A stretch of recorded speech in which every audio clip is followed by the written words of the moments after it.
Warning! This podcast contains swearing, spoilers, and explicit content. That means it's for adults only. But more importantly, shapeshifters and cyber witches aren't real. So don't go blaming us when rimming a harmonica doesn't thwart any terrorists. Unless it does give you a gig for porn. But that's something separate. Porn gig, made easy.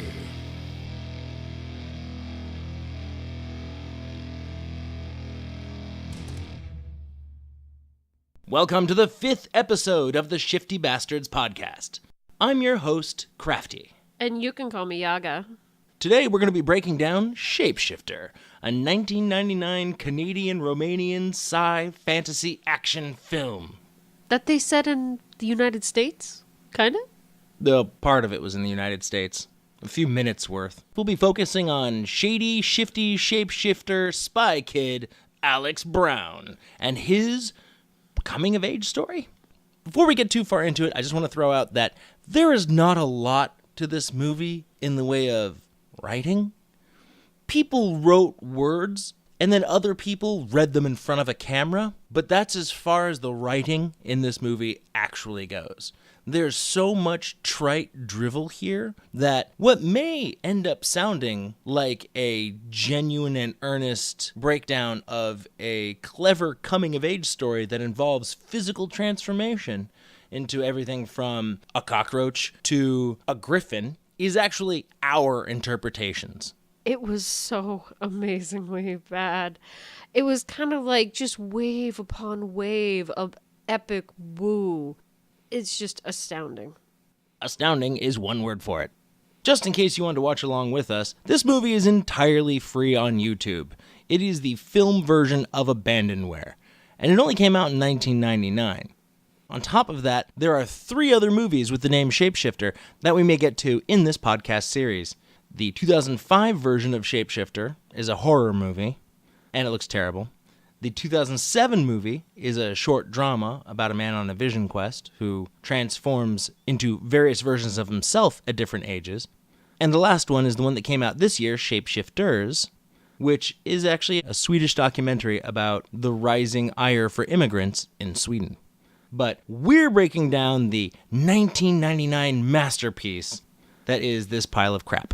The first note I had about the movie, actually, was in regards to the audio and how it was so out of sync and there was lots of chirping. And I spent a bit of time confused on whether or not it was actually the film itself or possibly my wireless headset. I don't think it was the headset. I barely paid any attention to the music because I was too horrified by the terrible writing and the soullessness of the main character, Alex Brown. Yeah, when we actually do get introduced to Alex, I actually noted him down as a prepubescent version of Judge Reinhold, or Neil Patrick Harris as an off-brand version. So I kept noting him down as Doggy Hoser. Doggy Hoser. When we met him, he's flying in the air and he's writing on his laptop and trying to get some kind of GPS signal for reasons we don't really know. Well, he did say he was playing around with his dad's cool spy watch. Well, and that's the thing. Like, he was on his laptop, had no connection, but then reaches over, fiddles with his dad's watch, and then gets his GPS connection immediately. And this is really just to establish the fact that his dad's watch does that, and he knows about it. That's it. That's the whole purpose of this intro. Yeah, well, and he's also talking about how it was the summer of my 15th year. And begins with one of those, I had a crazy summer tropes, while he's on a plane flying to his new home in Iowa. Yeah, he made quite a bit of commentary about the corn and how little he was impressed by it. Iowa is boring. I've been there. He's also a bit pissed off that he is named Alex because he wanted to be Dave this time.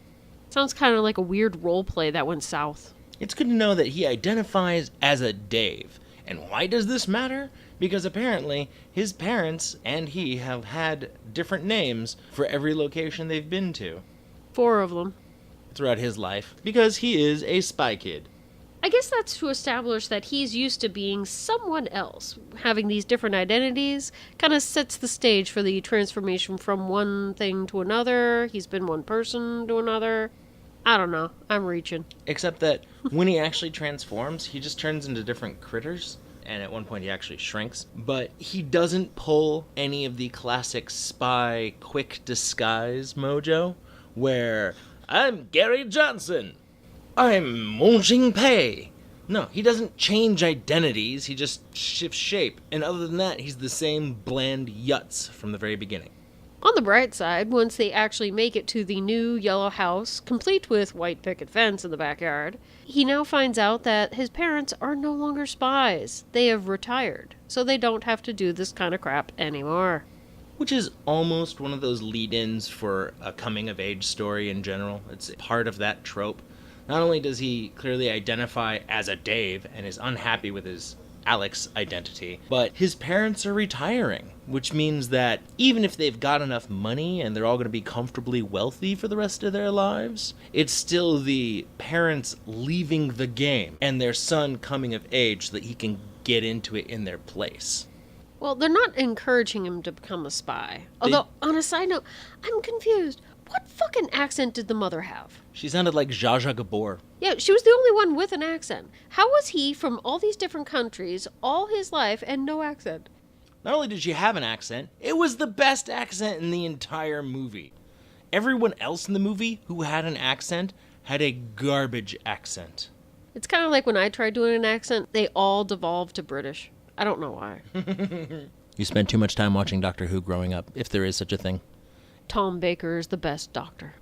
Would you like a jelly baby? Okay. When his parents retire, they have to turn in all their cool spy gear to the home office. And unfortunately, that includes this one last suitcase full of neat stuff. And Alex wants to keep that kick-ass spy case, but unfortunately they gotta turn it in. So he's gonna lose his cool toys once his parents retire. Once that's been established, we now move on to later in the night. To take advantage of it one last time, he goes into the attic in his boxers and a tank top and finds that same spy suitcase, pops it open, and starts fiddling with all the gizmos. Another coming-of-age trope, right there. He goes to the attic to his own personal wank room, where he whips out his fun tools and starts playing with them. Yeah, there's night vision goggles, there's some kind of, remote speaker system. What is that? And so he can be the best voyeur possible. Yeah, listening to his parents snore. And then the bad guys show.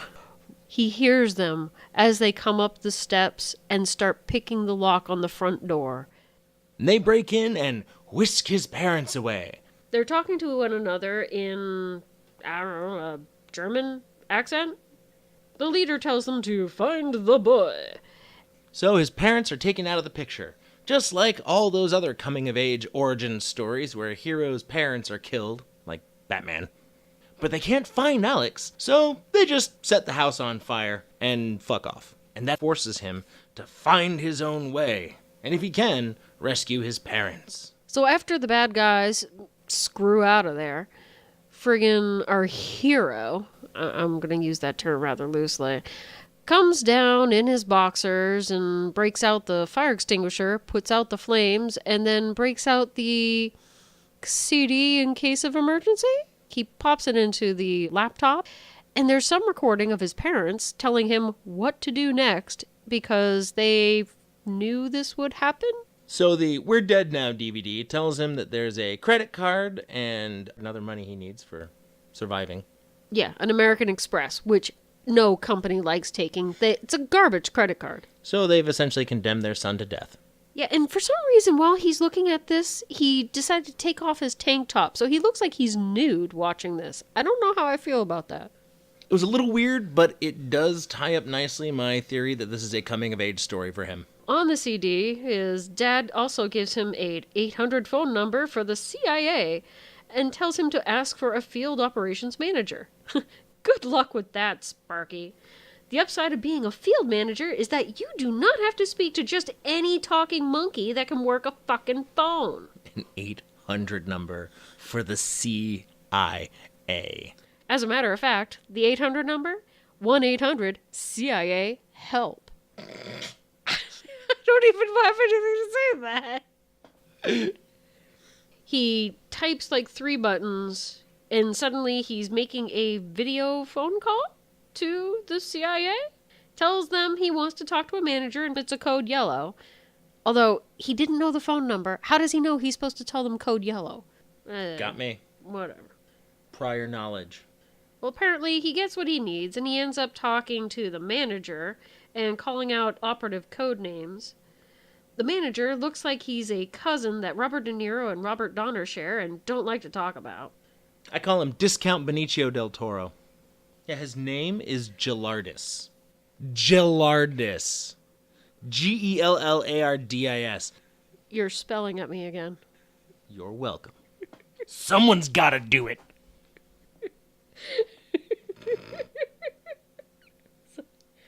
So the manager, Lardass, asks the kid who the hell he is and how he knows these operatives' numbers, and that they are people who had retired. Apparently, just being able to dial the phone number and say code yellow was enough clearance to be told that these are former CIA operatives? And not only that, but Gellardis answers with a video phone. Like, they're both on a computer that is acting like a video phone. This is 1999. We did not have video phone technology over wireless yet. Oh, man. Yeah, so the kid asks what his parents were doing and if that had anything to do with the people who took them. Lardass tells them about how they've been working in the Ukraine and they were investigating somebody who was in the ring of smuggling plutonium. Classic thing to smuggle. Yeah, how many condoms do you need to have that smuggled in your ass? How many lead condoms do you need to smuggle plutonium rods in your ass? My colon is already riddled with cancer, so this ain't gonna hurt me none. Don't they Get it up in there. Don't they use radiation to treat cancer? Exactly. It's very targeted treatment of colon cancer. Every other trip you cure it, you can get it. I don't know. Hell yeah, I've gone into remission 20 times so far. I'm a professional at this. Oh, it's not funny. Oh, God, it's not funny. I'm going to need to do a cavity search, sir. Your sphincter's glowing. Yeah, the guy they've been investigating is like Victor Petroleum or something like that. Petrov. Whatever. He wants to deploy portable nuclear weapons. Mr. CIA volunteers he'll keep an eye out for them and tells Doggy to sit tight and he will send someone for him. On a lark, Doggy then tries the tracking software to locate his dad instead of waiting for results, which, as we've seen already, is instant. He decides to go to bed. When he wakes up, he sees that the tracking program has completed its search and found his parents, or at least the signal, in Bucharest, Romania. So he hops out of bed and hunts down the credit card they left him. Yes, the in case of emergency closet. It had some cash, the crappy credit card, his favorite sniff scarf, which reeks of his mommy. Yeah, he grabs his mom's scarf out of the closet before he closes it up and just buries his face in it. Just motorboats that scarf. He does some other arbitrary stuff in the house, trying to fake that he needs to be somebody else to make a phone call.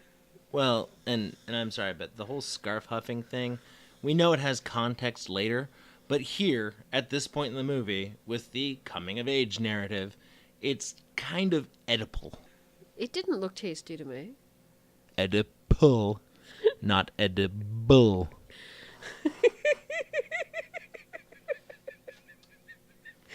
Oh, man. I need more beer. Oh, you were right about the whole fun spy gear thing. He uses unnecessarily intricate spy gear to change his voice in order to order himself a plane ticket over the phone. Yes, I'd like to get a ticket for my son. Yeah, it wasn't necessary at all. He sounds like a grown person. So he could have just ordered a fucking cab. The thing that makes him not sound like an adult is his inflection, because he has none. His face is dead when he does just about anything in this movie. I'd like to get a plane ticket for my son. He's going to be flying alone. Doesn't move his lips. Yes, he went to the acting school of Keanu Reeves. Keanu Reeves still emotes. It's clear he has to reach deep inside and pull out any acting chutzpah he has in order to do so, but Keanu Reeves at least actually puts some motion into his face from time to time. I know Kung Fu! So yeah, he goes to the airport for a flight. Whilst on the plane, the kid then pops in a Rosetta Stone. Apparently he had Rosetta... Did they have Rosetta Stone back in 99? No.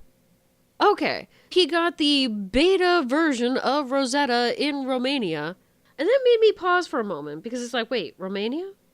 Are you telling me that's what the drum circle was in the beginning of the movie that we kind of glazed over? That covered wagon was supposed to be a Romani playing a gypsy stereotype? Anyway, he gets to the airport and exchanges his cash for, well, local cash, and grabs a cab. Romubles. Their currency in Romania is plutonium. I was going to say rupees, but, you know. Rupees. I did no research for this episode.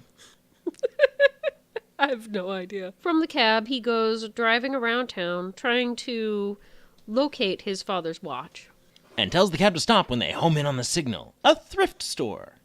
How inspired. Although I will give the kid a little bit of credit. He made an attempt to talk to the shopkeeper in Romanian.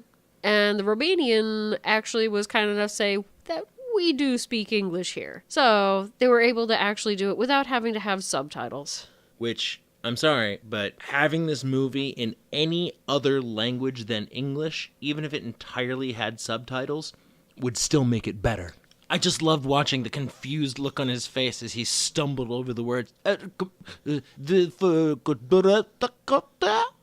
English spoken here. You don't have to hurt yourself. Although he did regret it instantly, because then the kid said dork, and then had to define what a dork was. And he got it wrong, too, by the way. He's like, I'm really going to dork out when use it in a sentence came up. But I'm sorry, nobody says that. It's geek out. And a dork is a whale penis, as well as somebody without social skills. Not to be confused with the baculum. Totally different from a baculum, yes. Do they have one in there? No. Whales do not have a penis bone. If they did have a baculum, you could crush a body with a whale baculum. Anyway, back to the story. We continue on our vision quest for Alex Brown, as he has tracked down his dad's watch and barters the guy down from 1,000. Originally it was, he says it's a $2,000 watch, but he'll give it to him there for 1,000. At which point Alex just says, $200. The guy rolls his eyes like, you have the money now, cash? Like, yeah, here you go. All right. And puts it on his wrist. He said he got it from an estate sale, and then had to explain to the boy what an estate sale was. And yet, he was still able to haggle down a seasoned Rolex merchant. Next, we head on to the hostel. He gets checked in by a lady at the counter who seems to be wearing a tube sock for a dress. Anika. She was pretty enough. I really didn't have anything nasty to say about her. She's one of the few actresses that went on to do other things. I will respect her by not mentioning her actual name. Well, after he gets checked in, stows away his spy suitcase in a locker, he then ponders his navel while sitting on a bunk bed. He gets approached by the Romanian Bill and Ted, who offer to take him to a Bjork concert. These guys sound like the guys from Leap. They have the same accent. Well, yeah, that one guy in Leap. You want to go see Bjork today? She's playing down at Rock and Roll Club. That is what the place is, called Rock and Roll Club. You come with us. You look too serious. We go. We are two wild and crazy guys. They then pick him up physically and carry him off, one on each arm, to see Bjork. All the way into the club. Like they're still arm in arm, akimbo, like the Cowardly Lion, Dorothy, and Tin Man. the Tin Man skipping down the yellow brick road as they enter the nightclub. I have to say, though, apparently I really like Bjork. The music in the club was great. That music was not Bjork. They spent all their money on the CG Griffin later and could not afford Bjork. This much is clear. It was just a bunch of shaggy, sweaty guys up on stage. Hot. Pretending to thrash to heavy metal. It was not metal. It was barely rock. Oh, come on. I love the big hair. It was very big hair. So bad. Hey, you like to thrash to Bjork, yes? Yeah, I love Bjork. Well, too bad it's not Bjork. She could not come. Instead, we have great local band, Meat Waffle. Meat Waffle. Hello, Bucharest. We are Meat Waffle. Is that a fucking band? Oh, I have no idea, but I would rather have watched that band's movie than this. Please tell me there's a meat waffle. Minion fetch. I'm sure at some point in history, a band has called themselves Meat Waffle. It would not surprise me in the least. I'm gonna die. Oh, and the Romanian dollar is the leu, as in lieu of real money. You've just ostracized our Romanian listeners. I'm okay with this. Back to the music. Unfortunately, in the club, it seems like it's wreaking havoc with our hero's tinnitus. For some reason, he looks to be tripping balls. Oh, it's better than that, because as soon as he walks into the club, which is filled with sweaty smoke, like you can feel the sweat on the screen, he is already staggering about and looking disoriented before his tinnitus kicks in. And wanders out of the club down Hobo Street when the smoke from a barrel fire changes into a butterfly? And here's a transformation trope, similar to the coming-of-age tropes. I'd say there's actually significant crossover, actually, as butterflies are classic symbolism for transformation. It's even accompanied with tinkly music. Oh, and the hobos standing around the barrel are clearly sharing a joint, which he does not partake. He just smoke bird, and then wanders off some more. I think he'd already been roofied anyway.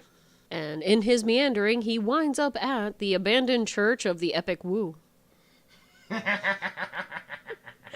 When he knocks at the door, he gets greeted by the keeper, who I'm pretty sure is wearing a trash bag. He asks for directions and says he has no idea where the hostel is and has no phone. For some reason, Doggy then asks him about the music he'd been hearing. So apparently that was not just tinnitus, but a dog whistle to lure him here that made him hallucinate the smoke turning into shapes. Yeah, the caretaker of this old and otherwise mostly abandoned church is János Bihari, but he goes by Django. There were no chains. He actually goes by Django. And he has, again, one of the worst fucking accents I've ever heard. It could be that this guy is actually Romanian and that his English actually sounds like that. But I have a hunch that the director just told him to foreign it up a bit. Because it really is, oh, you have come to listen to the music? He was Renfield's grandpa. Sounds about right. And he stopped shy of eating any bugs, but yeah, the accent is right there. So Django answers the door and gives him a cup of hot cocoa and then shows him his bed. Are we sure it was cocoa? I mean, seriously, the kid admits he seems to be under the influence of something. He shows up at a church that's being taken care of by a single, old, creepy dude who might be the priest. And he admits that he's from out of town and that he's staying at a local youth hostel. And his parents aren't anywhere nearby. Creepy bad touch. Creepy bad touch. Yeah, I may have already been roofied like 10 or 15 times tonight, but sure, I'm still thirsty. Yeah, so the delighted old man invites him, this fresh me, to stay at the church and offers to help him, and does not say what the price will be. Doggy is too old to be an altar boy, but I'm sure any port in a storm, they say. Especially if that port is pliable. he huffs his scarf. That's true. That's true. He pulls Mom's scarf out of his pocket, meaning he's carrying it with him, and huffs it until he falls asleep. Mom's scarf is his comfort blanket. He's awakened by rainbow lights and some weird music that should be more placed in a planetarium. He comes downstairs and sees the old man playing the misshapen glass harmonica. And we're now to get a face full of woo. The woo is mighty in this scene. Oh, it's like a tidal wave. I was not prepared for how much it was all at once. I did not expect this. These are the days before Wikipedia. And because of that, somebody was like, it's fine if I bring up Benjamin Franklin, Adolf Hitler, and the pyramids. Oh, and telekinesis. All in the same go. Yeah, he starts off with Hitler thought glass harmonicas would steal the soul, so he destroyed all he could find. That they play cosmic music, so most people cannot hear the sound. Only those specially attuned to the cosmos can hear the music from a glass harmonica. The pyramids were built by chanting at the stones to get them in place. Also, instruments were played to awaken forests, naturally. Otherwise, you keep hitting snooze, I guess. I don't know. And to all this, Doggy responds that he had seen these things as if they were a dream. So that means he has a special gift to see music, and therefore he can shapeshift. Unbeknownst to us until just now, Django, lets him know that he fits a prophecy that he'd heard about back in the day. So, knowing that this kid is probably the progeny of a prophecy, he tells him, hey, I know magic, and I'll teach you some right now. Think about a dog, and I'm going to play, and you're going to turn into one. Of all the things you can get up to in the middle of the night, while on a walkabout with your parents missing, and you becoming a strong young man who's out and about in the world with a potential new elderly mentor showing you how things work, the metaphor here for a coming-of-age story is just too strong. I was still kind of stuck on the whole being able to see music means you can shapeshift. So that means people who have synesthesia have a superpower. Why hadn't anybody told me this before? Fucking psilocybin, here I come. You taste very sad today. How did you know, Troy? And here's where we get our first chunk of shapeshifting. What a token friggin' crap shift that was. It was pretty sad. Not only was it badly introduced, but the special effects themselves were pretty pathetic. Some smoke comes out of the glass harmonica. As the old man is playing. Surrounds Alex. And then all of a sudden he just kind of turns and somebody just adjusts the slider, friggin' switches from boy to dog. Almost instantly. This is very much that same kind of crappy lens flare or smoke blur transformation that they did in Blood and Chocolate. Just man, blur, dog. But once he's a pooch, he then goes storming up the stairs, grabs Mummy's scarf, sniffs it a few times, and then starts hauling ass to the front door to be let out, all but crossing his little legs. So Gargamel lets him outside. Sweet, sweet relief. Where he runs off and tracks down his parents' scent. Which boggles my mind. Okay, he's in some bizarre abandoned church. Who knows where in town? But he's able to track his mother to the building she's being held hostage in, the dungeon of which apparently is on the opposite side of town? Yeah, somewhere on the other side of Bucharest, he managed to run all the way there, smell his parents, figure out that they're in this compound, which apparently is run by they wanted you to think they were defunct Securitad. It's petroleum. Yeah, it's Petrov and his goons. But sure as shit, his parents are trapped in a dungeon in that compound. and he can smell them, rightly enough. So he starts barking like a maniac. Now, it's bad enough that he was able to find them from all the way across town like that, but he's also transformed into dog shape for the first time. And we find out later, it felt like I'd been that way since I was a puppy. So that's how they explain away his being so skilled with his newfound senses, which I'm sorry, he's in a weird place for the first time, even as a human. Most people have trouble with culture shock, getting over the smell of a different city, let alone a different country. I can't imagine how much more severe it would be as a dog. While he is spazzing outside at the guards, they cut to the interior where Daddy is being interrogated by Petroleum. I will be depriving you of food, water, sleep, until you give me the operative list. All right, I'm not doing that anymore. Your accent was better than theirs. I know. That's what hurts. It's so sad. At least I didn't slip to British this time. Yeah, no, that's true. Even if you had, it still would have been better.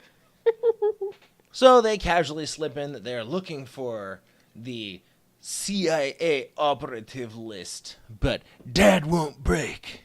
He just keeps saying his name and occupation. And that brings us right back outside again. To Sir Pupsalot, who can't help but bark like mad, a few feet in front of some armed guards. And the guard's solution is to go, shoo, shoo, wave the gun a little bit, and then decide, fuck it, it's dead. And he starts taking aim. At that point, our hero runs like a motherfucker, and in his blind panic, slips out of dog shape right back into human form.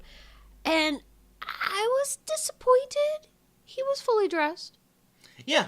Not only was the transition itself sloppily done, just like his turning into a dog, but the of smoke as he changes back into a person includes his clothing.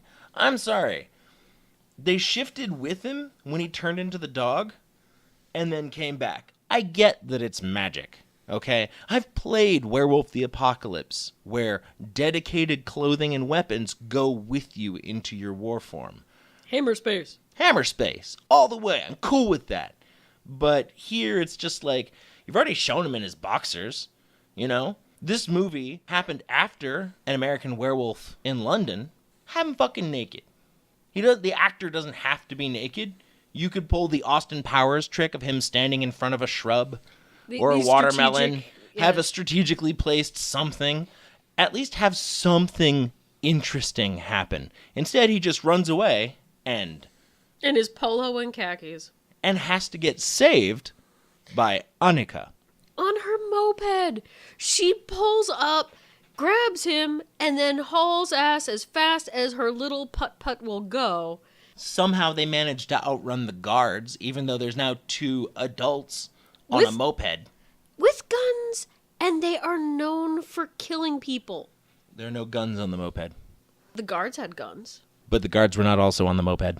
This is true, but they could have, taken out the moped. Pew, pew. The guards could have easily shot them. They were not moving fast enough for the guards to not be able to catch up, for one thing. But they were certainly not moving fast enough to be too quick for them to fire. And also, I'm going to say, this is another coming-of-age trope. He's experienced his power. I mean, he transforms in front of Annika. It's assuming that she was there watching. They never say why, though. They never say why. Was she passing by the compound because she's just trying to keep an eye on Petrov? She knows about him and his evil ways. She is the savvy local. And she's a Romani. And as we'll find out, Petrov has more than just high technology and a small army at his disposal. He's got gypsy magic. So they escape on the Vespa to make their getaway. And on their way back to Django, they decide to stop at the hostel so he can get his stuff. She gives him a bit of a lecture for being a stupid American tourist. Which he is. Fair enough. And as he runs inside to grab his super spy suitcase, he runs into Romani, Bill, and Ted again. who ask him, "What happened to you last night?" Then they piece it together, looking over and seeing the voodoo punani had lured him away, and they're just kind of like, all right. Romani punani. Oh, I like that. Oh, I like that a lot. Romani. And that's where Discount Bill and Ted look over at Voodoo Punani and can't help but say, "Count on the quiet guy to get the bird." Is that what they said? I'm pretty sure he said count on the quiet guy to get the bird. Oh my god, I've replayed that like 6 times. I didn't say anything because it looked like you were piecing it together. I could not figure out what the hell he said.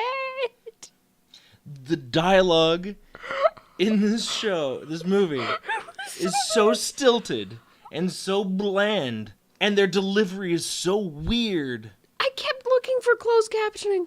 I looked over and over, and I'm like, what are they saying? It's rare that you actually hear anything in another language in this movie. And when you do, it's not meant to be anything you need to understand. It's him sitting on the plane, listening to his Rosetta Stone cassette and speaking. Just, reciting. But anyway, yes. Yeah. Good ear. I had no idea. So he goes back to Django with Anika. Yes, because apparently all gypsies know each other. That's her words, not mine. She's a player. She knows everybody in town. She is clearly the local who's super, super savvy and knows where it's all at. And once they get back to Django...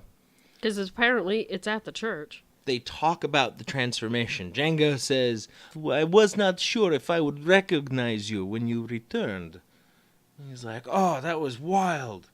I felt like it was natural, like I've been that way since I was a puppy."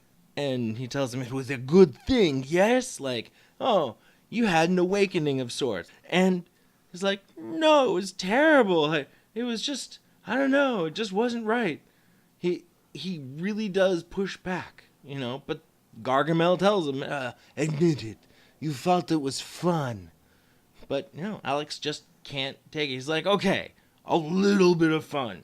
I kind of had fun turning into a dog, running across town pell-mell, hunting for my parents." Sure, he was concerned about his parents. And he was scared about being shot. And scared about being shot on his way back. Which is why he lost his grip. You lose focus, and you just... But it was exciting. Think baseball. Think baseball. Think dog baseball. Dogs playing poker. Don't stop thinking about dogs playing poker. Don't actually play poker, because that'll give it away. All in all, Doggy's kind of pissed off about the whole concept because he feels he shouldn't need magic. He's got American muscle. He specifically says good old American muscle. And he not only does he have no muscle on his body, he's reaching into his spy kit. And I wouldn't call that muscle. That's more brains. That's smarts. That's tech. Well, it's not even really anything he designed. He barely knows how to function anything. Yeah, and even though it is CIA equipment, I bet half that stuff was made in China. Come on. If not the components, at least. So he makes a phone call with the get-up there to the CIA. He's told by the same manager he spoke to before that he... Gilardis. Yeah, Lardass. That he should have stayed put and stay out. This is where they sprinkle in a bunch of spy terms, or at least what they think are spy terms. I'm in country. Which didn't make any sense because it's like he's making a video phone call and he doesn't say which country. That's because they just assumed that those words, I'm in country, or he's in country, that's what spies say when they're not in their home nation. Yeah, he gets a little lecture that he's a good kid, but he's in over his head. And they're totally ready to extract him. And Doggy confirms that's actually why he called Lardass. He was looking to get some help, to then come meet him at the local market. We then go to the local market. But he's then told that it's considered a hostage situation, and they can't just send in the troops, which makes Doggy pout. He then threatens to go to the media. basically saying that, the CIA is leaving their operatives out in the air. You need to back off this case, or we're going to take you home. And Gelardus talks to him. They're having conversations like his parents likely had with Gelardus, or at least their handlers within the CIA.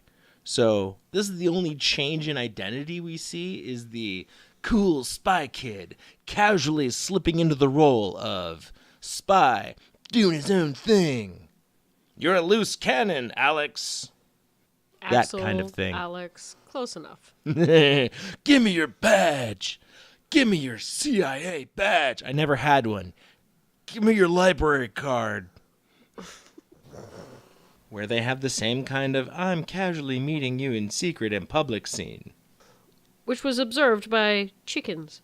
There were so many chicken sounds. I don't understand. Chickens everywhere.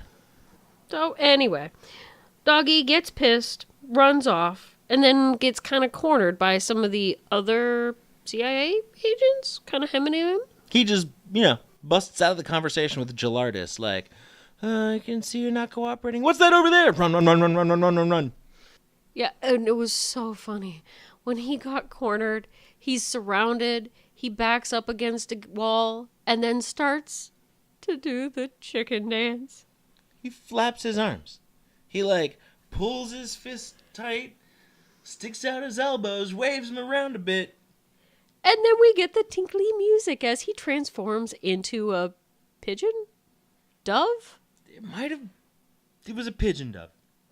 Turducken. I don't know. Yeah. Turns into a turducken and flies away. It was just so unexpected.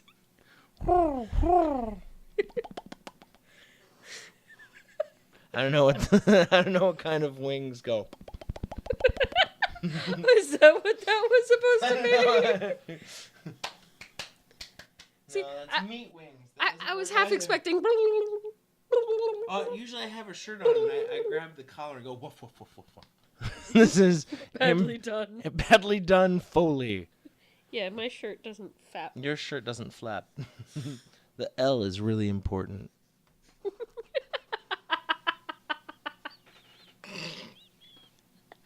This shirt don't fap.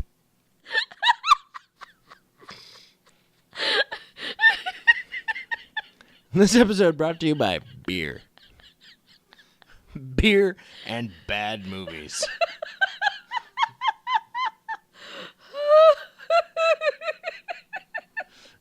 It could take you to a dark place if you let it, but we don't let it.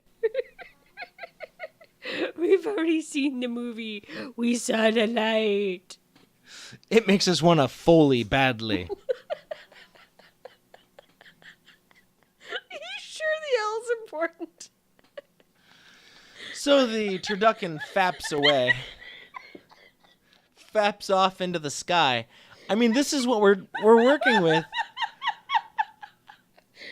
This is the kind of transformation we're talking about. His transformation is a metaphor for his sexuality. He is awakening sexually. He faps away with his new power.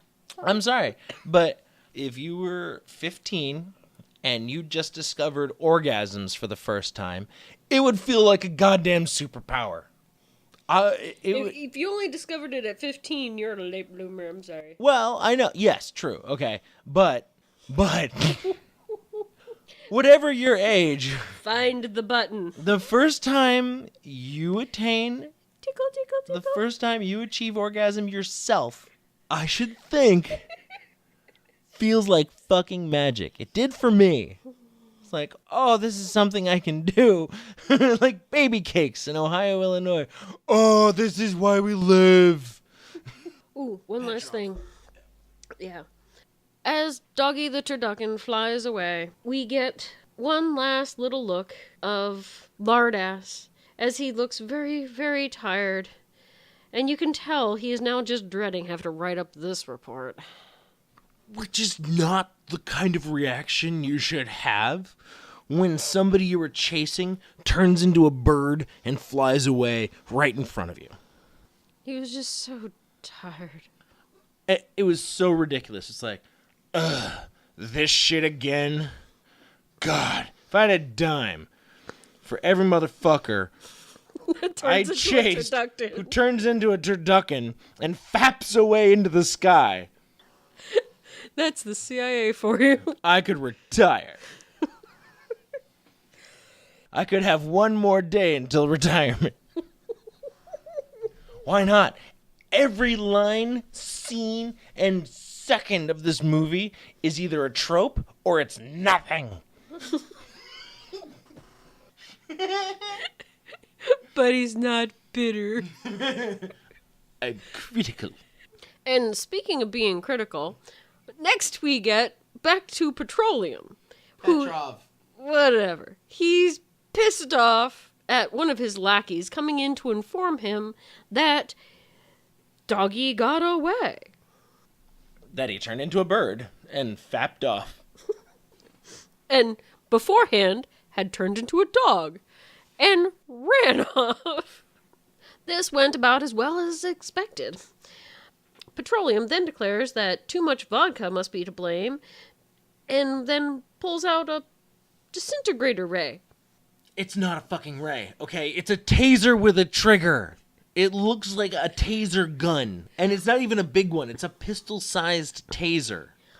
He points it at a person, pulls the trigger, and then after a couple seconds, they are a pile of dust. That's disintegration.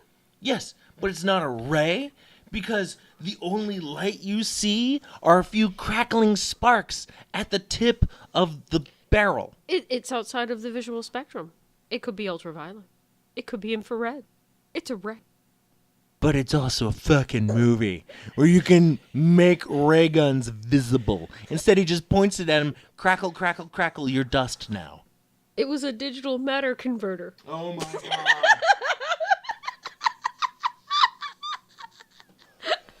Oh, we'll fucking get to that shit. We'll fucking get there. We'll get to that lawnmower man shit.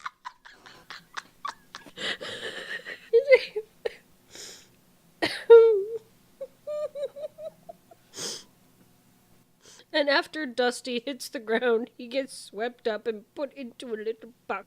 Petrov has a minion specifically designated to work the dustpan and broom. Although I have to say, if vodka causes those kinds of hallucinations, I must be drinking the wrong fucking vodka. I must have some really crappy shit. Yeah, me too. I'm sorry. Maybe, State isn't the right brand. I didn't know vodka was supposed to give you synesthesia. How else are you supposed to transform? Yeah. That's how co-eds turn into sluts. I can taste the sky. Let me smell your eyes. So, in the next scene, we see Alex returning to Django. He lands on a perch as a bird. Yes, the turducken crash lands. Well, not crashes, but...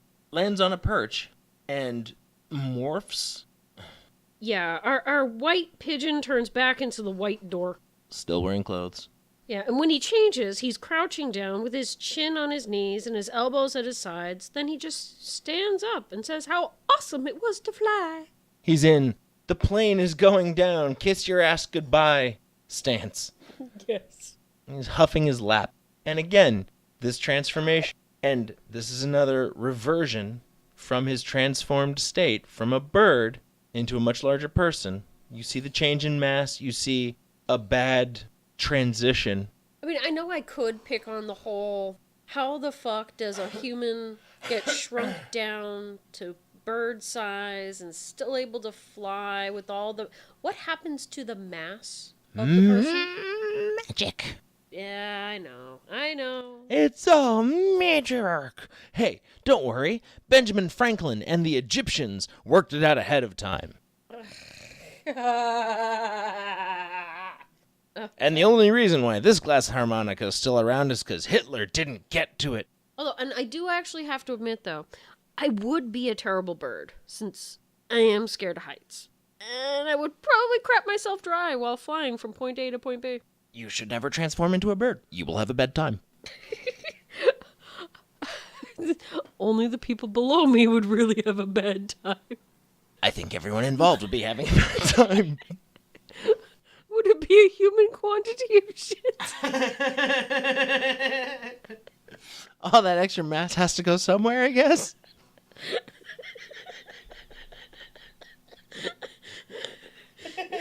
Oh, God. Where does it keep coming down? All these CIA agents just covered in shit. Well, at least he's leaving a trail. That ain't breadcrumbs. Those ain't breadcrumbs. Pick Johnson up. He keeps slipping. Don't worry, I'll put in the requisition forms for raincoats for all of us. Extra ponchos, just in case. And those little plastic booties that slip over your shoes. So Alex returns to Django, reverts from dove form, and finally admits that yes, this was fun. He actually did enjoy being a bird. Although he was clearly freaked out the first time, his first trip was a bad trip, his second trip was a good one. Didn't end early. That's true. He didn't come prematurely this time. That's true. That would have been bad if in flight all of a sudden he panics, turns into a guy, and then falls like a rock. Bit of failure on your journey to becoming a man or woman that you have to deal with. That everyone has to make friends with failure at some point in their lives. There's nobody who always wins. Seriously, everything this kid does, from his apparent magical talents, right down to his ability to use the spy kits and hack the defense net system. That's coming. All of these things are things that it seems like he does with no effort whatsoever. And all the stuff he actually has problems with involve old men, girls, and drugs. Speaking of old men. Call me old man. You didn't say it right. You didn't say it right. Old man. Say it again. Old man. Old man. Old man. But yes, Gargamel. Yes, Gargamel mentions that it's not going to be easy to get into the... What is the place called? Casablanca? No.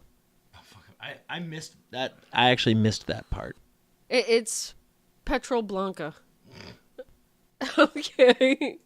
Doggy has learned that he is shit out of luck, so he needs to break his parents out on his own. Gargamel has offered to hook him up with a guide to the underground because there's catacombs throughout the whole city, but he only comes up at night, so they have to practice until it's time. This is one of those sad moments where you realize that, oh shit, he says to come above, as in, oh, when we say the underworld, we're talking just like catacombs and tunnels underneath the city. This is just literally underground, not like, oh, he's gone underground, he's gone off the grid. No, he's literally under the ground. At least it ain't a sewer. No, that's true. We're just a step away from this being Teenage Mutant Ninja Turtles, though. Like Teenage Mutant Ninja Turtles Romani edition. Yeah, as Doggy was about to start learning how to play the glass harmonica, he notices, and this pisses me off so much. Oh my god, he notices a crest on the wall that has a griffin on it. Whoa, what's that? Yeah, and that's how he says it. It was like, although he wasn't quite as enthusiastic. No, because every line he delivers in this movie is like, whoa, what's that? Yeah, it was like he's never seen a griffin before.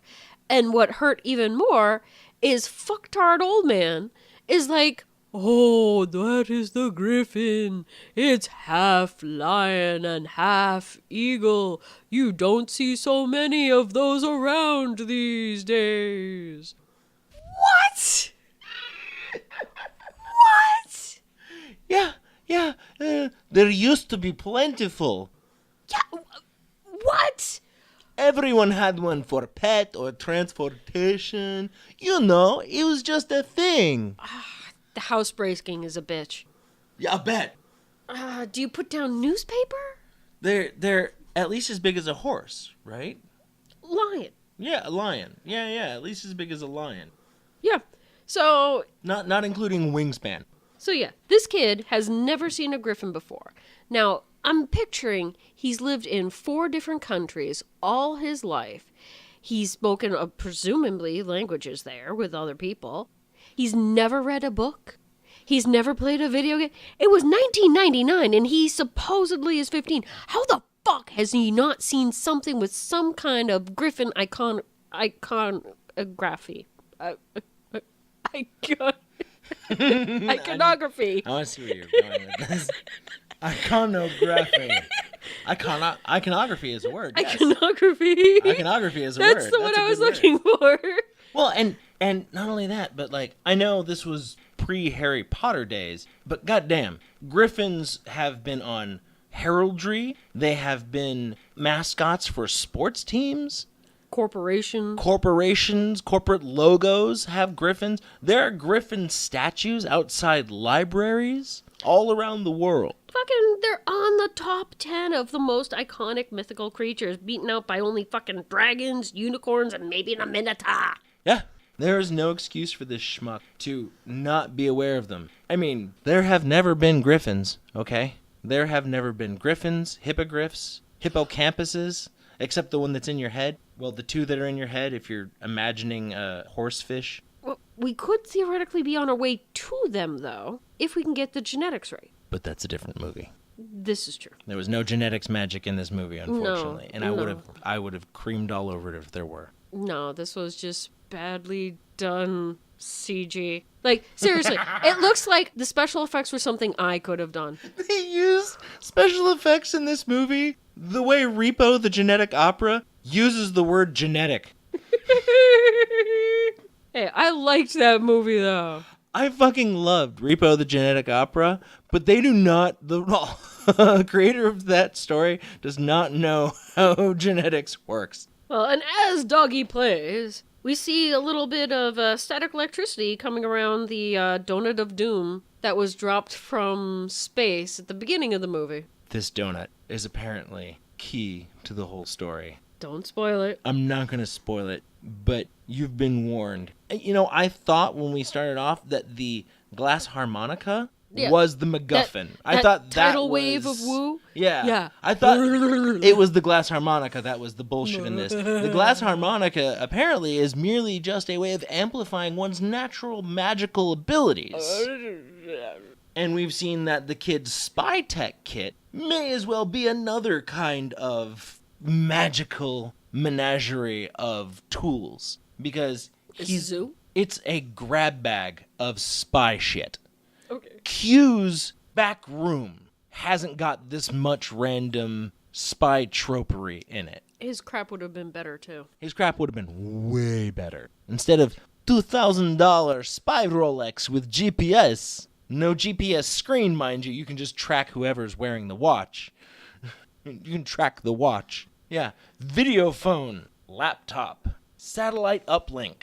Night vision goggles. Flash bomb? It was a smoke bomb. It was a smoke bomb? Okay. Smoke bomb. And, yeah, basically all of his spy kit you could find right now down over at fucking, what's that, Bob's Sporting Goods? Bob's Sporting Goods or American Science and Surplus. You can make better through American Science and Surplus. You can make better ones through American Science and Surplus. Or if you don't want to go through that, go to Bob's Sporting Goods and just buy the crap. Back in 1999, you could have gone to Radio Shack or American Science and Surplus and built a comparable, if not better, spy kit when this movie was made. That's how imaginative they decided to get with all the gear. Oh, and another little detail about the crusty cruller of doom here. The camera pans over to it as the kid's playing his music. And it's crackling in response to the kid's playing. Yes. So it's reacting to him. And honestly, when I first saw this, I didn't realize it was the meteor from the beginning of the movie. Oh, yes. I didn't make that connection. And that scene at the beginning where we've got the Romani drum circle out in the woods around a campfire at night as they're all singing and dancing and beating their drums and chanting. Being stereotypical. In their friggin' covered wagon. Ornately decorated with pots and pans hanging off.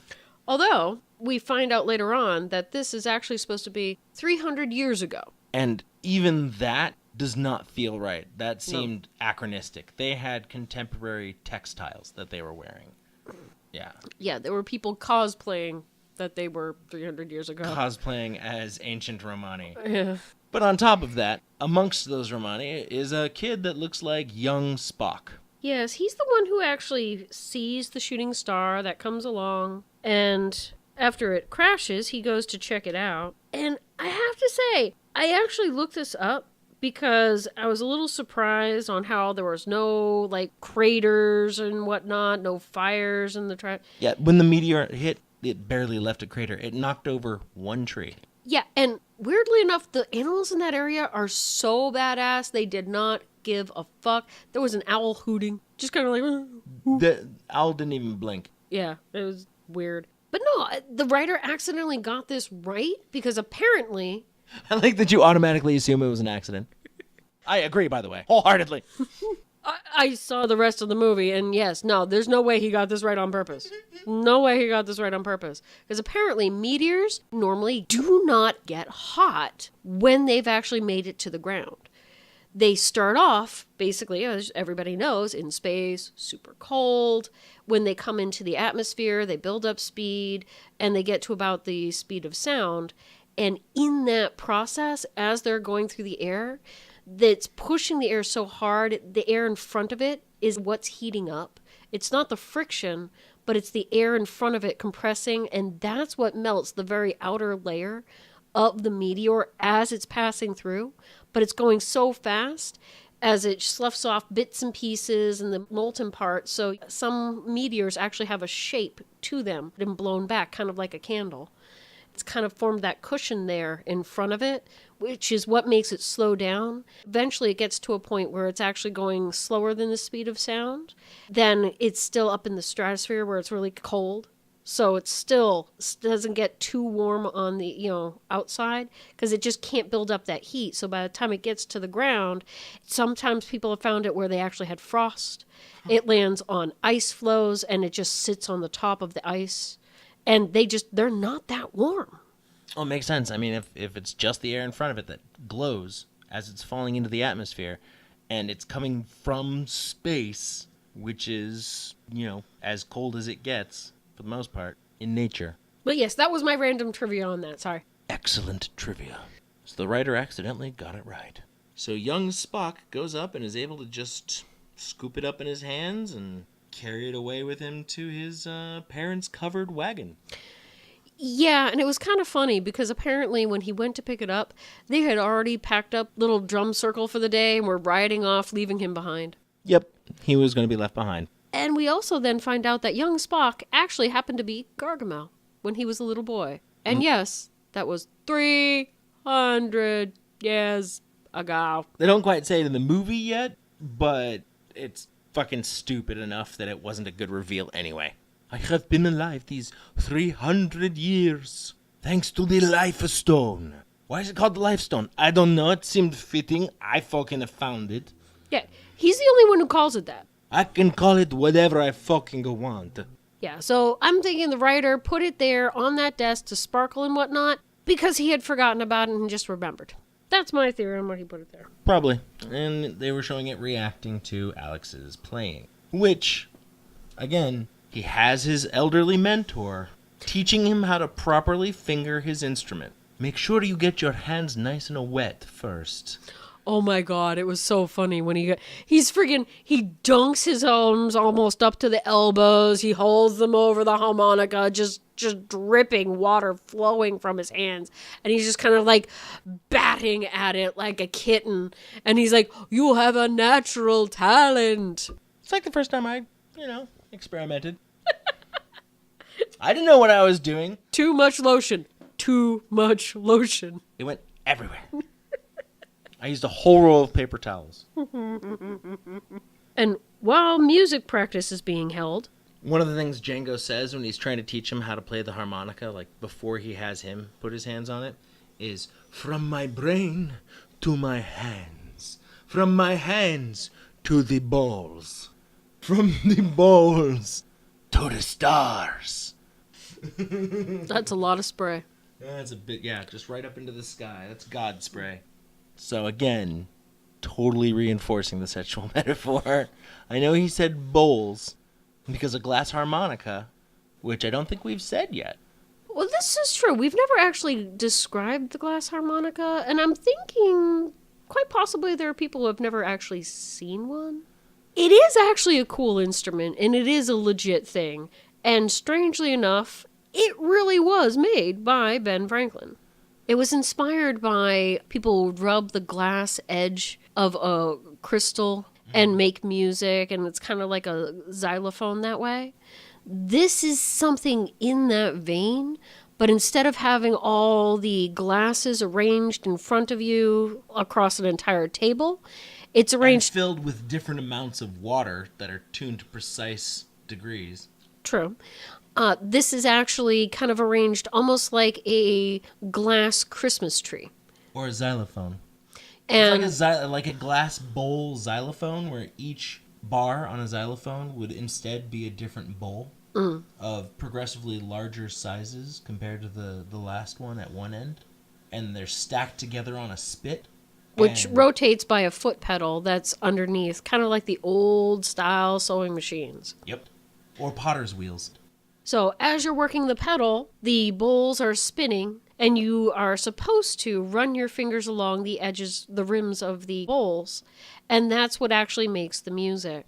And it is really pretty, and I would actually recommend, if you're curious, check it out. It is kind of really cool. On top of that, the glass harmonica, visually, is a weird and interesting looking instrument. Much like how a young man might view his genitals for the first time in this new light. Not just guys. Remember, for girls, most often, we don't tend to see that stuff until it's getting around that time when we start getting puberty. Mm-hmm. And that's when we break out the mirror. And you want to see weird for the first time. It's not what you're expecting. It's never what you're expecting. Orgasms, too. They're like that. This is so much better.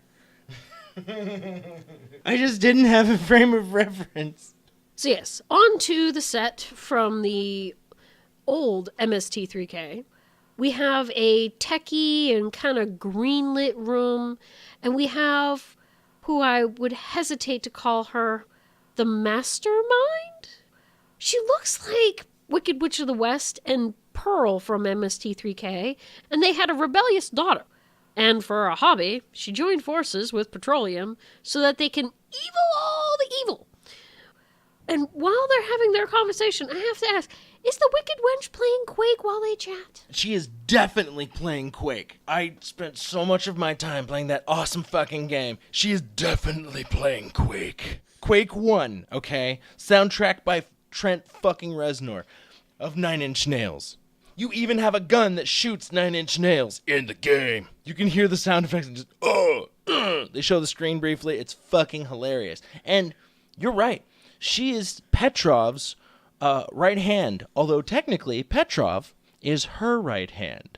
As much as he is in command of an entire terrorist organization, he is still subservient to this. Okay, the story says she's brilliant.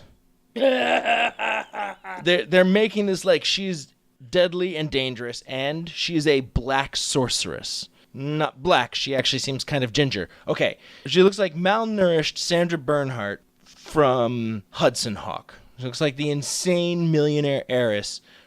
She got spiky hair, and she's got a bunch of crazy steampunk crap glued to her wacky outfit. She is named as only the Cyber Witch. Yeah, she looks like she's trying to cosplay as Vampire the Masquerade, but she doesn't know how to do it, so she spends a good portion of her time just kind of like fucking Pee Wee Herman. Oh, Paul Rubens in the original Buffy the Vampire Slayer movie. Yes, thank you. Oh, you staked me. Oh, it hurts. That's her role. That's how she plays it. Anyway. Okay. She overacts every move she makes.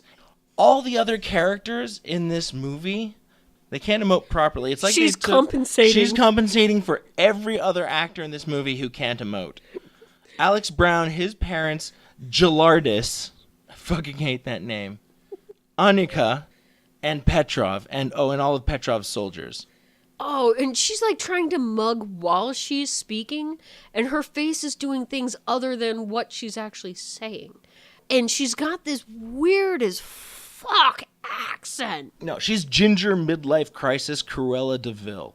She has no idea how to talk or move or do anything other than play Quake. Seriously, she looks like the villainess from Mario Brothers. And while she's ironing that out... Oh, and she must carry with her her very own sepia filter.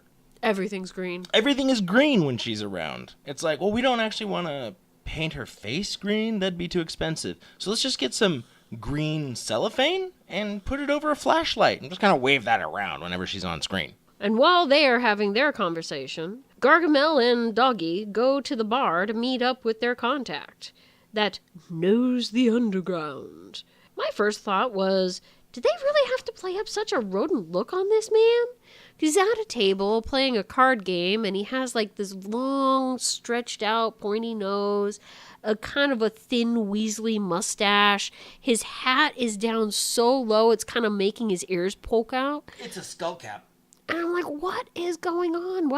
Why are they doing this? Then the man stood up and started walking to the table. And I realized the guy who knows underground best is a dwarf.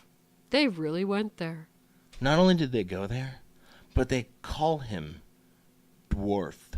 That is his name. That is his name in the credits. That is how people refer to him throughout the movie. And not only that, he's not the only one. All the people that are in the underground are the dwarves. The dwarves rule the underground. Oh no. I was waiting to hear the song of Smog. I was so waiting for it. Oh. Very Tolkienian. He looked like one of the guys from Time Bandits. Unfortunately, he was not actually in Time Bandits.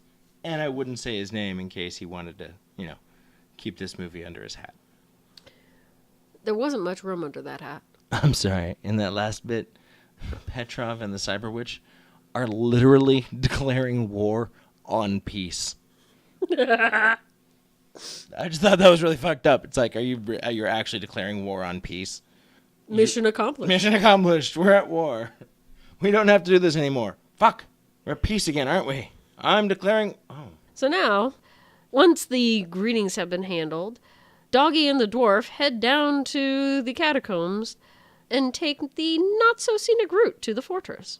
For a change, the evil overlords have actually set up security cameras with motion sensors that trip an alarm to let the Wicked Wench know that someone is coming and to get her minions in place. He is literally running through tunnels, LARPer style, with this little person, and they're being chased by armed guards, the same faceless armed guards from before. While they are going through the tunnels, Doggy is disturbed by the sounds coming from the well of souls that petroleum has made down here. This is not flowery language for a dungeon. This is a hole filled with green glowy swirls that are wailing. Why? Just why? I'm accepting that a late teen can transform into different animals by tapping into his cosmic oneness. What possible reason to make and maintain a well of souls? They are never used to power spells, so why is it here? I'm assuming because the Cyber Witch is a master of black magic, that's her power source. This is my guess. But they never say she uses the souls for that. They don't. But when he gets something from there later, it shows the Cyber Witch doubled over and coughing in pain. I thought that was cramps. I'm not saying it wasn't. Maybe that's how it manifests. Ovulation! Floop! Maybe if a man has a well of souls and somebody takes a few from it, they, I don't know, get a kidney stone, get blue balls, I don't know, prostate cancer. They get sucked back in, just kind of like go up. Yes. Yep. You have to wait for them to plop back down again. To redescend. Once at the proper grate, the dwarf points and tells Doggy, "You're on your own," and fucks off. leaving Doggy to run down the green-lit halls. Stealth is not a virtue. Are the souls actually for mood lighting? Is that why she's... I thought the souls would make great mood lighting. So I put them in every corner. It gets a bit expensive. Now and then one burns out. You have to replace it. But it's totally worth it for atmosphere. And we have his first meeting with the Wicked Wench, who is agent smithing all down the hall with multiple clones of herself in various vamp cosplay poses. He rightly stops short and then runs the other way, since that bitch be cray-cray. You just have to look at her. She's standing there, arms up, crazy long press-on nails out. She's all hissing and undulating, yes. Undulating, yeah. She's clearly here's where the coming of age trope comes in again. He's meeting a mature woman who has that's very the punk loose thing use going. of that word. I know. Unfortunately, she just looks mature compared to him. But then again, I've seen 6th graders who look mature compared to this weird 15-year-old. But ultimately, she is the wild older woman who is dangerous and mysterious and is kind of like the girl with the punk hair. The naughty, naughty girl. There's always the naughty girl, The one who's a bad influence on the young, bright-eyed kid. As he's running like a little bitch, she then strobe light teleports in front of him to bar Doggy's path. She ties him up with her magic lasso. And no, I'm not misstating that. She's just pointing at him, and there's After Effects light from her fingertips to him as lassos, kind of going around, holding him, and she twists as if she's turning nipples, trying to find out, why are you here, little boy? See, establishing her dominance. Calls him little boy, intimidates him into acting like one. He was already running from her like a little bitch. He states that he's there trying to find his parents, and she just kind of aww, and then shrinks him down to Smurf size. He shrinks. He does the slow green screen shrinkage. She then proceeds to pick him up and put him into a tall glass pickle jar that she just so happened to have right by her feet. And I can't help but notice she didn't put holes in the lid that she's storing her little white boy in. Important safety note, folks. If you're going to capture any living thing, punch holes in the lid first. Of the jar you're putting it into, not the... what you're storing, don't do that. They leak. Don't punch holes in the critter. Yeah, they leak. They leak a lot. It's messy. She then brings the jar to Petroleum to show off her newest addition to her collection and ask him about American prisoners. She points out that Doggy is actually a loose end that Petroleum left flapping and is therefore bad at his job. And he reminds her that she really likes his other parts that he is good with. And they move on. And it's clear that he's definitely scared here. She has black magic. He has a gun that turns you to dust. He's scared of her. But he's also turned on. He's a masochist. She brings the jar down to the dungeon and sets it on a stool in front of his parents, and then leaves him there per the required give the hero plenty of time to escape part of the movie. Another spy trope. We now return once again to the church of Epic Woo. We have the hostel girl pull up on her moped, and apparently she was being followed by the henchmen. I suppose, being henchmen, they don't really need a reason to be following her, but they do radio in that she's gone inside. She is reporting to Gargamel that Doggy has been captured, shrunk, and put in a jar. How does she know that? She read that part of the script? I don't know. Gargamel bitches about being 353 years old and therefore tired, and said it is possible because of the metal cruller he is now calling the Lifestone. His answer to this whole situation is to play the glass harmonica, for which he has to excuse Annika so he can be alone to finger his instrument. Is a glass harmonica an organ? Yes. It's like a cross between an organ and a theremin. It's a breed of dog, isn't it? I was about to say something, but I don't need to. That's fine. Sorry. I'll let you continue to believe that. You'll be amazed one day when you go to a concert and somebody's playing a theremin. You're like, what the fuck is that? That's a theremin. I thought that was a kind of dog.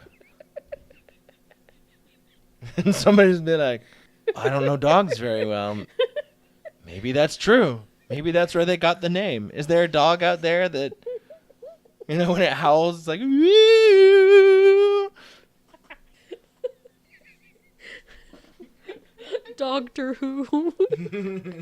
Strangelove, here, Strangelove, talk. Meanwhile, the tones have apparently so strong that they vibrate the stool that Doggy's jar is on and makes it fall off and shatter. Not killing him somehow, by the way. If you were that big and inside a jar made of glass and it falls off a stool, I'm assuming about 3 feet high off the ground, it's shattered. Surely it was sugar glass, but I'm sorry. A little person inside that jar, no matter what they're wearing, would get gashed. And he had his regular clothes on, and they were fine. They didn't get scratched or anything. Yeah, he should have been shredded like he was giving a bath to the Tasmanian devil.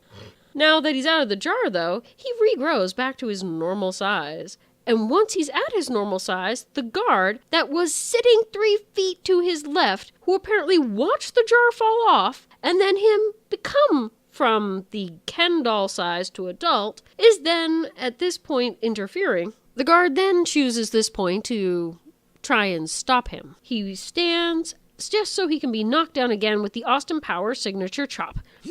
Judo chop! Doggy grabs the keys and breaks out his parents, calling, Mom, Dad, we have to get out of here to the safe house. So they flee. Yeah, Mom and Dad are wearing these weird prison garbs. They're not proper torture garbs as far as I'm concerned. You would be mostly naked, if not entirely so. They're wearing what look like big, oversized, comfy prisoner pajamas. Yeah, it's kind of like a knockoff of the old school, prisoner striped outfits. It's like that's what they thought they should be putting on, but they were jammies. Yeah, they look like PJs. Except the mom had a skirt. The mom had a skirt. Oh, it was striped. And they were the same pattern. Mm-hmm. I'm sorry. It was really ridiculous. It was really fucking ridiculous. It's one of those things like, we're going to torture you and then put you in these comfortable flannel clothes for when you're asleep in the dungeons. Oh, that doesn't sound so bad. But they're horizontally striped. No! You don't look slim when you're wearing horizontal stripes. You bastards! Yeah, as they were running through the hall, they finally get to an exterior landing and get surrounded by 8 men with rifles. At least I think they're rifles. I don't know guns. Mom, Dad, and Alex are surrounded. The Brown clan is done for sure. Or are they? And this is the point that he reaches deep down to his insides and pulls out the entire budget for the movie.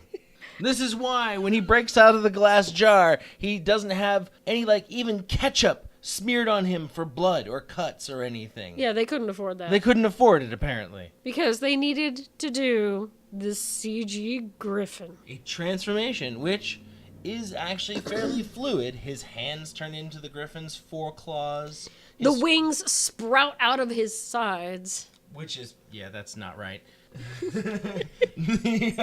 His face and the beak, actually emerges. It's still the same shitty morphing technique that they used earlier in the movie, but it's got a lot more work put into it, so it at least looks like the parts of him that are boy correspond with similar parts that are Griffin. It was original CG. And in their defense, it was 1999. Mm-hmm. They did have better CG out there than what, but, they worked with what they had. They could have done practical effects. I'm sorry. Yeah. The monster statue in the end of Conan was 100 times better, even though you could tell it was a practical effect. It was stretching latex and paint. Yeah. This corny-ass CG Griffin. Oh, and I was also a bit bent because the Griffin was about the size of a small Saint Bernard. It wasn't even like a full Saint Bernard size. Why is this griffin so tiny? But anyway, he then, after he changes, leaps up and with his eagle claws scruffs his parents by the collar and flies off over the rooftop of an 8-story building across traffic and town. And then he lands and who knows where. Instantly reverts. As he's walking with his parents, trying to say, hey, we need to get to the safe house, blah, blah, blah, they have no idea who he is. But they know who each other are. And they don't say anything about the fact that this mystery boy who rescued them fucking turned into a griffin. Yeah, his mother says she doesn't even have a son. And the father then, just ignoring that he's standing right in front of them, tells her that they should probably go find their handler. That's a real normal conversation, isn't it? This was as close to actual drama as the writer got in this entire fucking movie. This was the only point in the movie where I was like, that's a twist. I was really looking forward to the, son, I see you're a shapeshifter now. We need to have the other talk. Yeah, would that not have been awesome if it was a family thing? If it was a family power. I mean, his parents were already spies. Oh, you're a shapeshifter too? Hey, check this out. Your mom is really fucking good at it, okay? One of her code names was Medusa. I'll tell you that story some other time. She could definitely turn certain parts of me to stone. That was fantastic. Goddamn fantastic. Shit. But we're not that lucky. We don't get that. We get, we're confused and possibly brainwashed. Or maybe we're amnesiacs. Let's get to the safe house. Oh yeah, I'll get you to the safe house. I know where it is. I'm just slightly bummed. Your son. That you don't remember, but you remember everything else. Yeah, it's clear where he gets his deadpan permanent poker face. So, their safe house is actually the U.S. Embassy. Not a safe house. It's a fucking embassy. The embassy is on every map in the city. Well, he checks his parents in. They get checked out by, I'm gonna guess he's a doctor because he's wearing a lab coat. And he says doctor words. Yeah, they had a week's worth of sodium pentothal in them. What the fuck does that even mean? They're gonna need to sleep for 2 days straight. They also had a bit of electroshock, but who knows? Maybe it's a fetish. I'm not judging. Lardass is there, talks to them and the kid. He does find out that they're not entirely sure if maybe they gave away some operatives' names. And that's about all we get from this. Except that Lardass also tries to recruit Magic Boy. Yeah, he did say how he had seen him turn into a bird, and it was kind of impressive. You know, not super impressive, but kind of impressive, and they could use somebody with his skill set. Again, he's fucking hitting on him. The sexual metaphor carries through. Like, I used to jerk off your dad, nothing weird, right? He's got a great big cock like yours. I used to watch him all the time. It's totally normal I'd watch you. Like father, like son.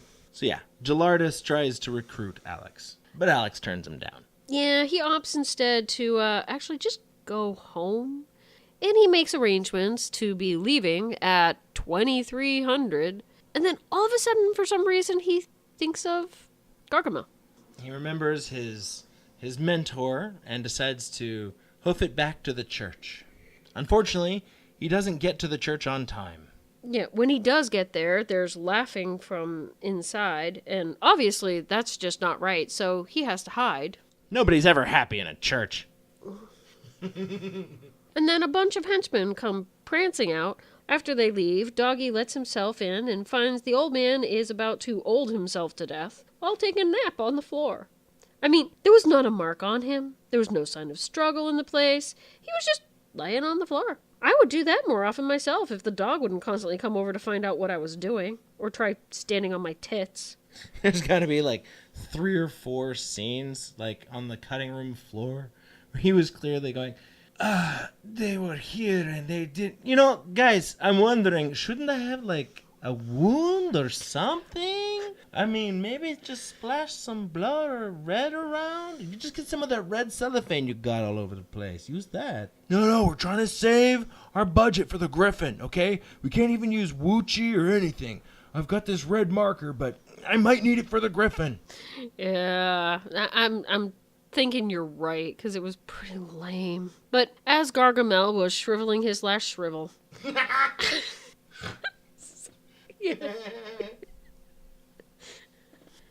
telling Doggy he must play, and holds his hands to... I think he was supposed to be passing his power on, but all they did was shine a bright light on their hands, and then After Effects blur it, and then Raisin lays back down and becomes one with the Force. He turns into particle effects and then dissolves. What was the power? I don't know. It was glowing. He gave him the power of glowing. He just glowed on him. Does that come out with, like, dish soap or... Yeah, because I figure Doggy already can play the harmonica, can also shapeshift whenever he wants to. So he got, what, power of old? Congratulations! After 300 years, you too will think that growing your eyebrows out so you can use them for a comb-over is a good idea. What they never clarified, and what I'm assuming happened, it was that he gave him curatorship of the Life Stone. They didn't have the same crackling effect that they had when he was playing the harmonica in front of the Life Stone, which would have made sense to draw this connection. Just use the same effect. That's one of the few instances in this movie where using the same effect would be fine, where it wouldn't be annoying. In fact, it's annoying that they chose not to take that particular shortcut this time. No, we need to use whole package of After Effects DLC. I think After Effects is trademarked. Is After Effects trademarked? Sorry, god-awful movies, guys. You have best lip jokes. So now, in grief, Doggy breaks out the glass harmonica and begins to play. A green cloud of tendrils out from the harmonica like a bad smoke bomb and reaches for the metal cruller and activates it. Now, let's take a moment and consider. We have an animal morphing teen whose parents are retired super spies. Super spy Animorph. A witch that teleports and is able to shrink people down to less than a foot tall. So what do you think happens when a metal cruller from space is activated? Donut God gets summoned. Did you say it sprays a stream of light particles that form into a pile of ones and zeros shaped like a womanly avatar that is supposedly both human and digital, that is from 200 years in the future to be sent back in the past 300 years ago, showed up now since he is one of the notes for Earth that will keep the alignment with the other three planets to maintain the harmony with the universe by stealing petroleum's plutonium, because I can only speculate that the writer is beta testing the recipe for bath salts. I did not say that. Okay, I don't think I ever would. What must you think of me? All right, I really thought you knew me better than to say something. Oh, wait, that was actually what happened in the movie. Oh, fuck. Oh, fuck. I'm glad I didn't say that then. Otherwise, I would just give up on everything. What do you do for a living now, Crafty? Oh, I lie in the mud. Why do you lie in the mud? Because there was this movie. And I'm sorry, but it was so fucking stupid.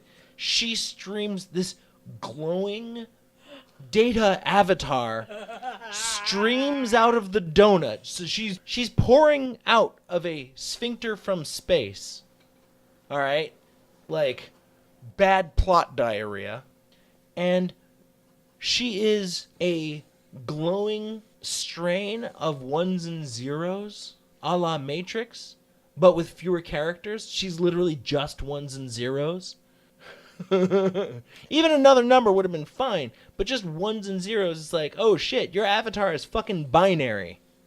How low tech is your future? No wonder why they sent you back. Is that all you guys did with your technology was developed time travel for a rock and someone's blank video game character? It's like the wireframes from Super Smash Brothers. Seriously, their CG effects guy was like, I don't know what to do for this. I mean, I've got the shape and the animation all figured out. Oh no, this looks good. What? No. This is just the wireframe. I haven't actually edited. Oh, it's perfect. I like the shape. She has good shape. I can have her say things. It's great. This is perfect. Here's your $5. How is Griffin coming?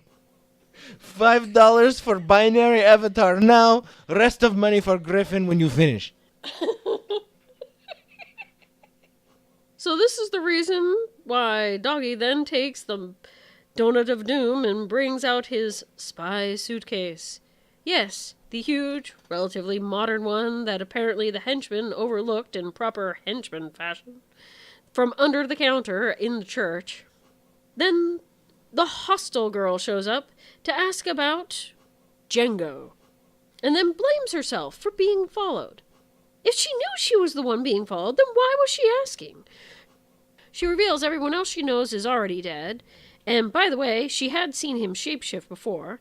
You know, that it is cool, because someone made a prophecy. And I have to say, that hostile Romani Punani is caught in this situation where she has to talk about his shapeshifting, and he has this awkward, bashful, you saw me jerking off look on his face. And it's like they're having that conversation. No, it's fine. I think it's sexy. It's good. You clearly enjoy what you do with that instrument. Oh, and when she comes in, I mean, and that's, to say nothing of that, the fact that it fits with the, the awkward talk trope where you're talking with your girlfriend. Hey, I know we've seen each other jerk off, but hey, I've got this thing I'm really into. Oh no, it's okay. I've seen you transform. Oh, you did? You saw me in my fursuit? So, have you ever heard of a yiff pile? Moving on. But yeah, also when she walks in, he ashamedly slams his spy suitcase shut, where he was happy to whip that out throughout all the rest of the movie. It's just, as soon as a girl shows up, he's got to close his spy case. You can't see all this fun gear. You can't see my toys yet. I'm not ready. God. On the bright side, though, she does happen to know where he needs to head to next. Because she has the hookup. And unfortunately, this is actually going to turn into a positive stereotype really soon. Well, She's not just super savvy because she's a local. She's super savvy because she's also got street smarts and street skills. and since they have nothing better to do, Doggy opts to then also take the glass harmonica with him because he doesn't want it falling into the wrong hands. They bring it into the car and put it in the trunk, and Hostel Girl offers to drive. He agrees since he doesn't have his license yet, and asks if she has the key. With a smile, she replies she doesn't need one, and proceeds to hotwire the car. Is that racist towards Romani? Are they implying that all Romani can hotwire cars? Okay, alright. Slight off topic here. Many moons ago, I worked for a very large retailer overnights, and one evening one of the managers paged me to go to the back room where they had all the computers and such locked in and a small window for the person inside to pass equipment through. He told me he had accidentally locked the keys in the room. I was confused and asked, well, what do you want me to do about it? He pointed and said, pick the lock. I was shocked. I asked, well, why the fuck would I know how to pick a lock? And he responded, well, you're Puerto Rican, aren't you? Don't get me wrong. He was actually a good guy, if misguided.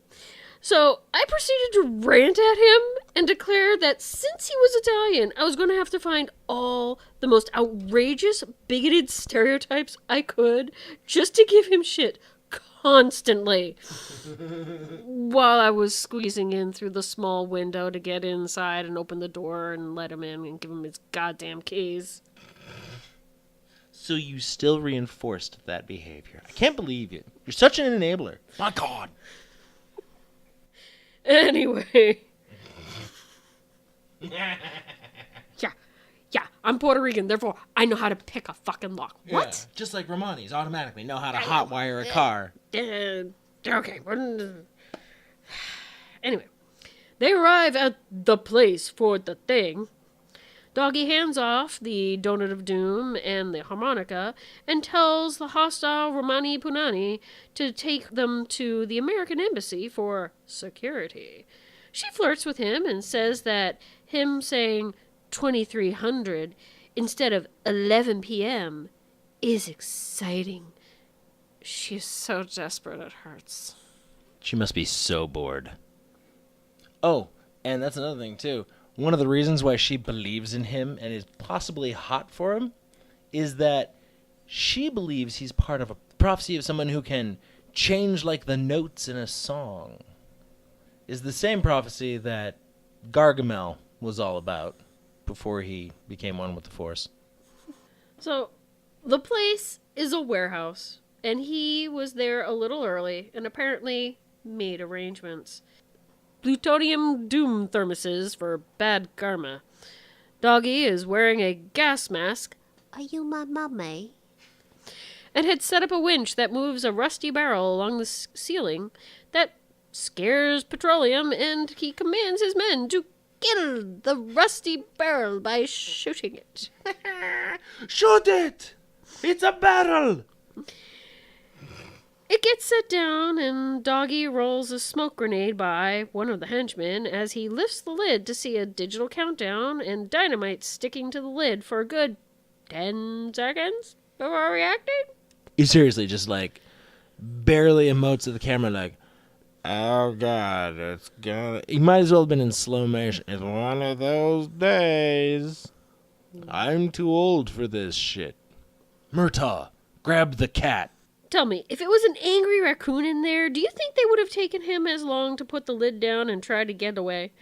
I don't think these actors were capable of quick movement. I don't think that's a thing they do. Even the ones that look like they should be young and spry, they don't seem like they're going anywhere. Well, especially not the plutonium dealer who's cuffed, but is at least trying to get his merchandise as he tries to flee. And Petroleum is trying to take it away from him while holding the briefcase of money that gets kicked, so he drops it, and he also runs away from Doggy. He knees the guy with the petroleum in the gut. He's just he's already handcuffed. There's a bomb there, and he knees him right in the gut. The guy drops to the ground. He takes the suitcase full of cash as well as the case of plutonium, throws him into the car, and then peels out. Yeah, he steals the station wagon and promptly wrecks it. Well, he did say he doesn't have his driver's license. It's like Wickus from District 9. As soon as he gets his hands on a spaceship, oh, I can fly this, right? This is going to be no problem. Yeah, well, after the wreck, Doggy flops out of the car, and Petroleum walks up with him with his... I can't believe I'm saying this. His disintegrator ray to end our boy wonder. Just as it's warming up, as he's pulled the trigger, our ratty dwarf shows up and clobbers him with a bat, knocking Petroleum out, and then hands Doggy a 6-shooter to finish him off. And Alex is not having that, which is weird because he's supposed to be an American.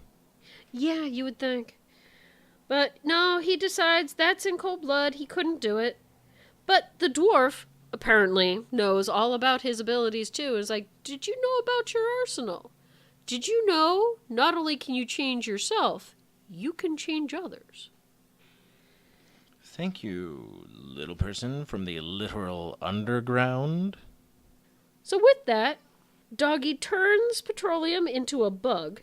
Petrov literally shrinks down into a little thrashing beetle. It's like, turn him into a beetle. Ugh, beetles. I hate beetles. So he apparently hates Britpop, too. Now, I'm a little confused by this. Okay, if Doggy gets scared, he turns back to his normal form. If he turns somebody else into something else. And he stops concentrating? Uh-huh. Do they return to their original Do they form? revert? Because, I'm sorry, but you'd think it would take a little bit more power or effort to make somebody else permanently something. Yeah. Anyway, they never address it. No. So, and we never see Petrov again. So apparently, he was successful. you know what it is? They have chickens stalking them all over the place. A chicken probably got him. It could be that the wild took the cockroach. I would have thought he would step on him. But he doesn't. Well, if he would be willing to step on him, he should have been willing to shoot him. Yeah. Does it make a Yeah. difference if he's not in human form? But then why have the line, I hate beetles? Like, I should be able to step on that if I hate it so much. Not that I'm saying it's morally right to do that, but he's leaving him to die anyhow, assuming that he knows anything about his own powers, which it's clear he pretty much fucking doesn't. Although, he knows enough to go, oh, that's something I can do? Well, then I'll do it. And he succeeds. Without effort. Without effort. He is fucking Kwisatz Haderach. And in the conversation with the dwarf, he also hands him the briefcase of money, because he still never actually paid him for the escort. He also hands him the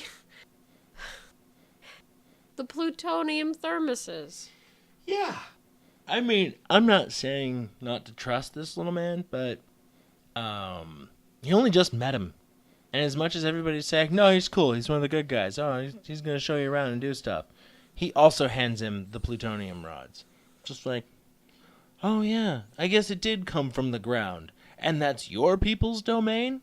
Yeah, and that's the logic for it. So we used to use it for peaceful... Yeah, we will keep it safe. It will be peaceful. Your people dig it up and make wars. Yeah. And that's it. That's all the argument. Yeah. Science magic. Fucking science magic. I've seen science magic done well. This was not done well. Well, they do end up in the catacombs, and he does ask about his parents and the fact that they don't remember him. Seeing as the dwarf is so knowledgeable, maybe he knows what to do. And he does.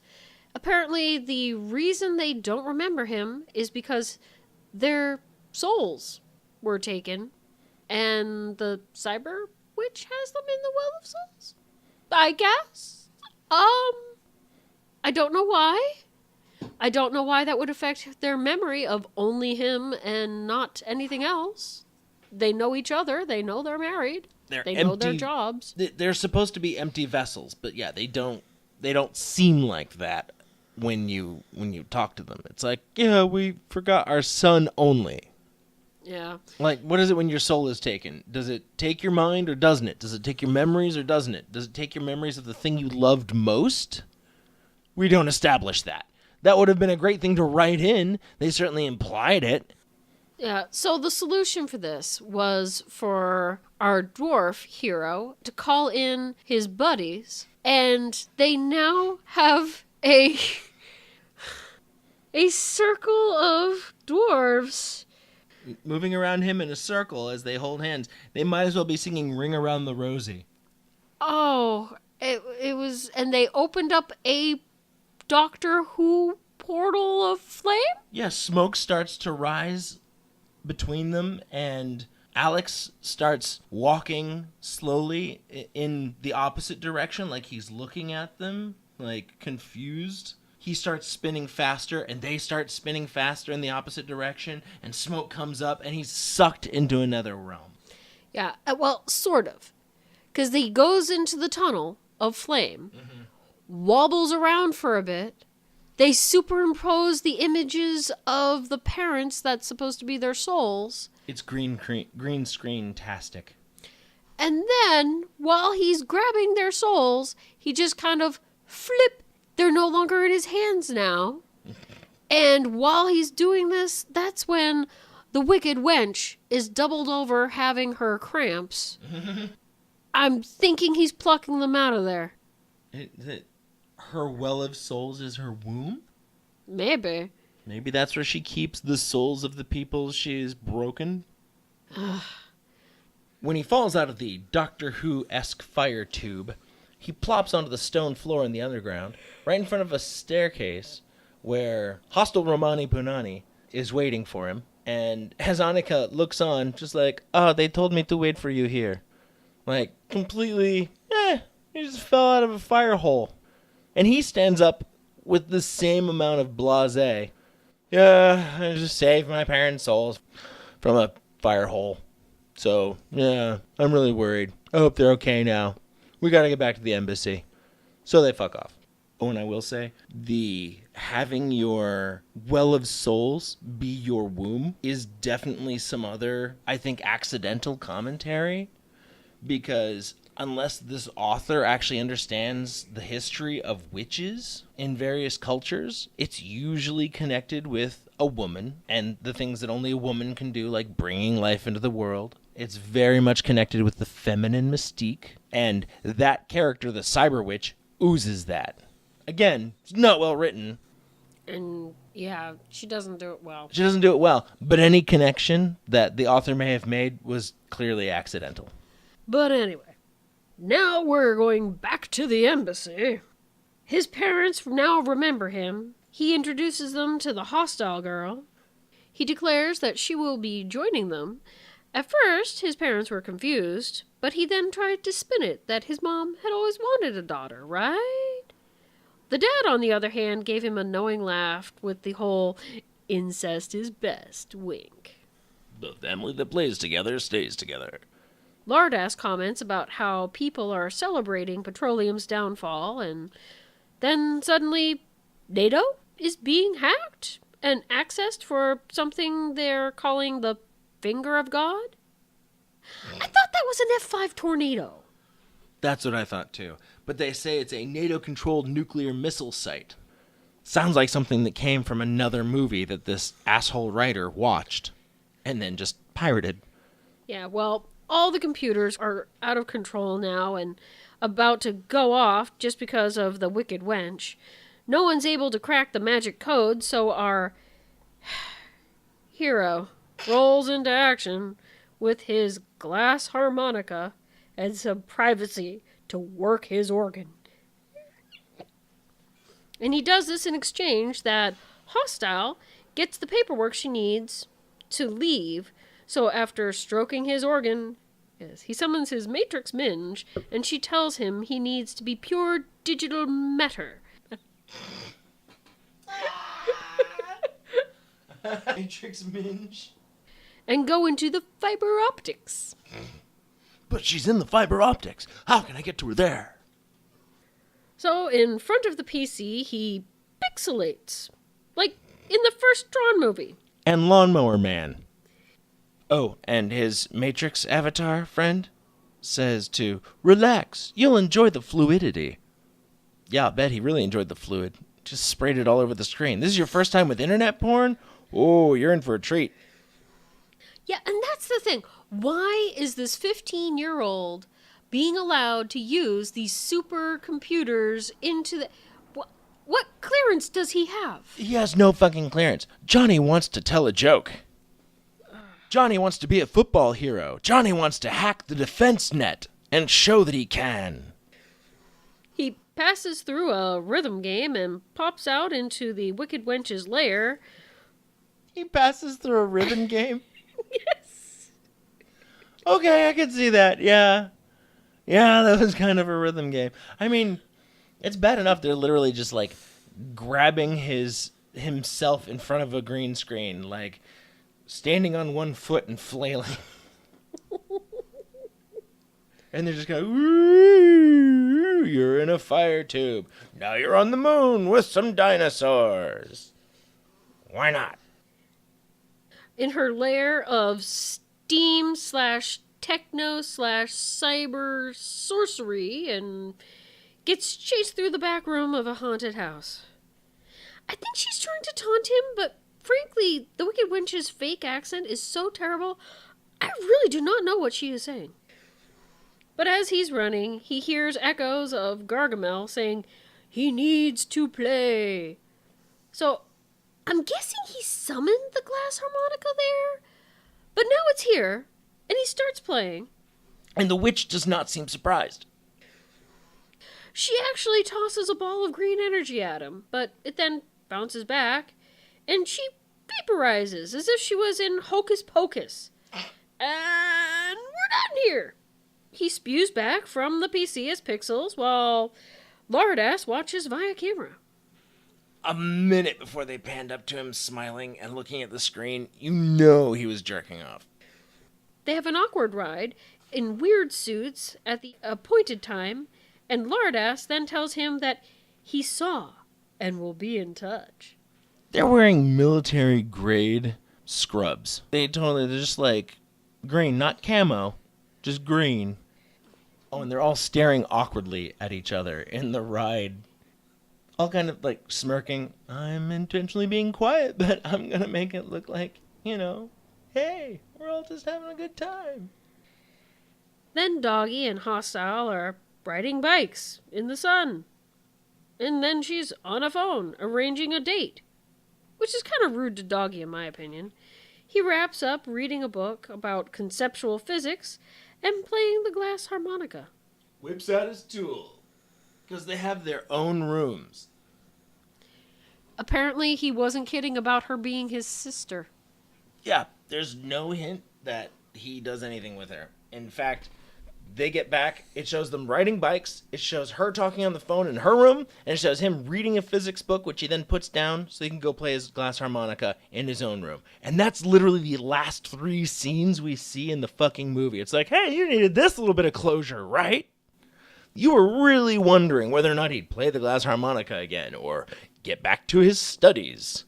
Yeah, and that was it. That was the entirety of the movie. Yeah, that was the rundown of the plot. That was this young man's vision quest, his strange journey into a wild land that he's never experienced before. It's got magic and griffins, and he transforms into a dog, a pigeon, a shrunken version of himself. Yeah, he turns somebody else into a bug. And he also becomes a griffin, the highest cost special effect of this entire fucking movie, as well as pure digital matter. So, I don't know. It's like he hated being the dog. It was sad and dangerous and stressful. He didn't enjoy it one bit. Well, he enjoyed it a tiny bit. But other than that, that wasn't any fun, man. And when he was a bird, he was exhilarated. He had escaped captivity.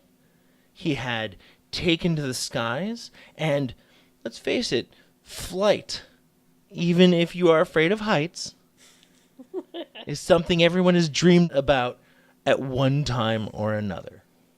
The ability to slip the surly bonds of Earth. When he was shrunken by the cyber witch, he was coming down from his high after having discovered this newfound power and starting to feel he's got a genuine hold on it. And then he meets a strong woman who puts him the fuck in his place. Literally turns him back into a little boy after he had found his own power earlier in the film. And emasculates him further by making him look at his parents that he can do nothing to help.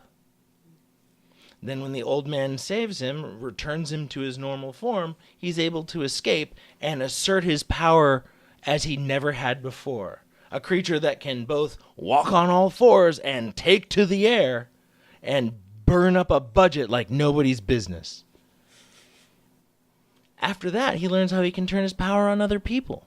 And he's able to blow a load of magic all over his biggest nemesis, essentially laying a curse on him to turn him into a bug.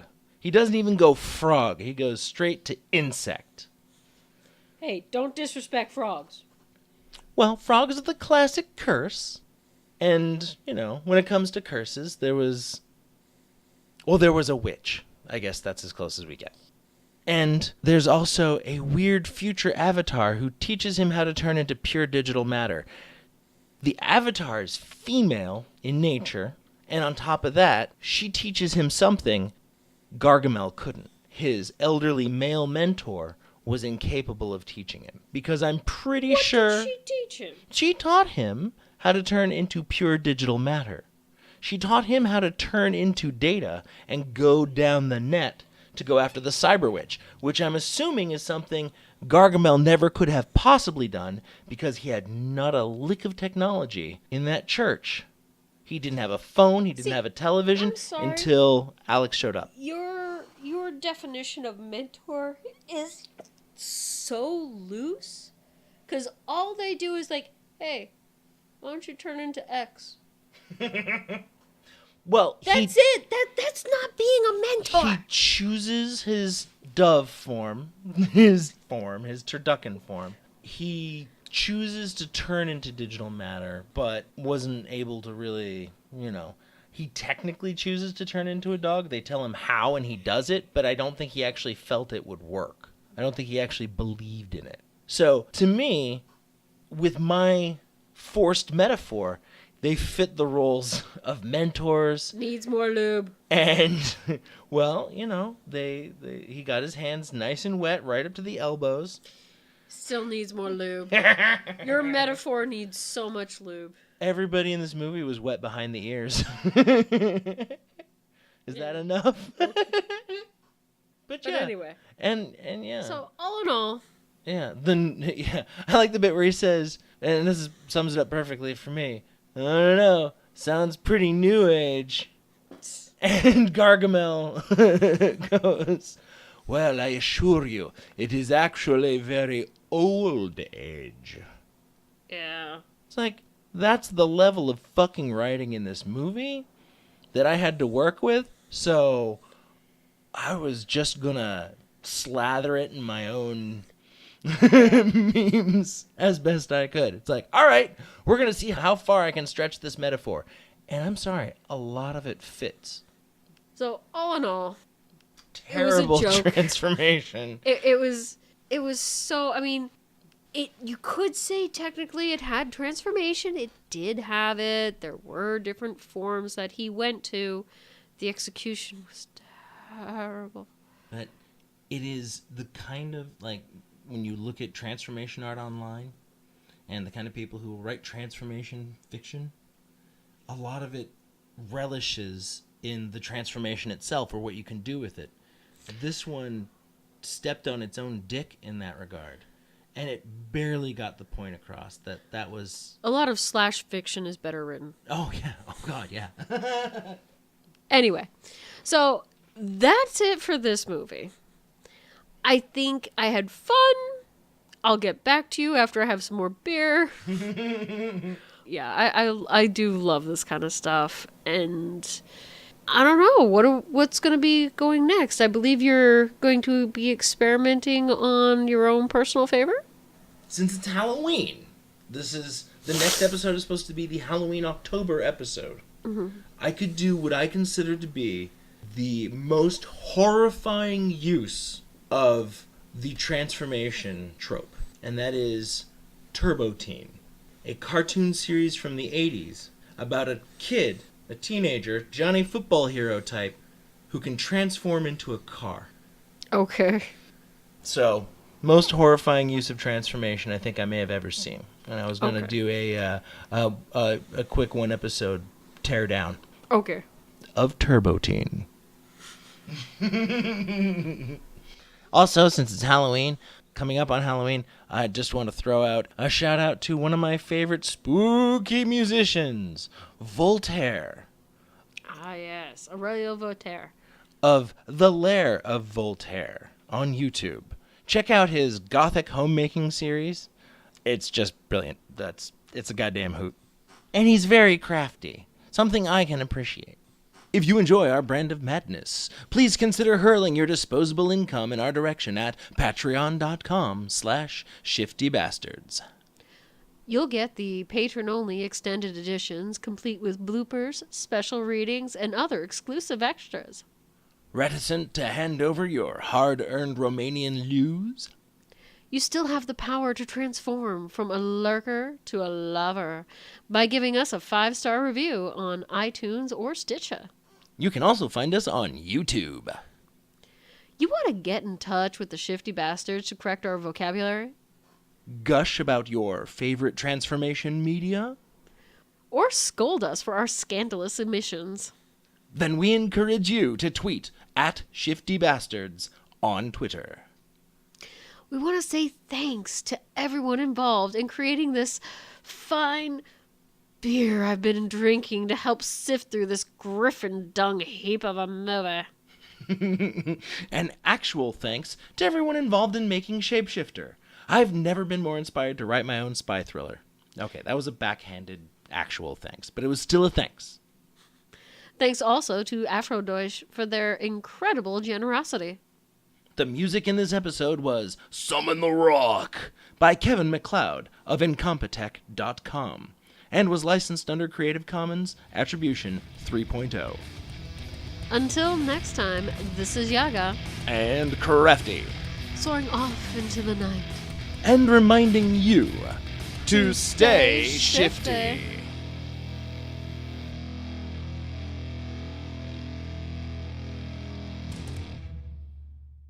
The preceding podcast was a production of Meteor Press, LLC. Copyright 2017. All rights reserved.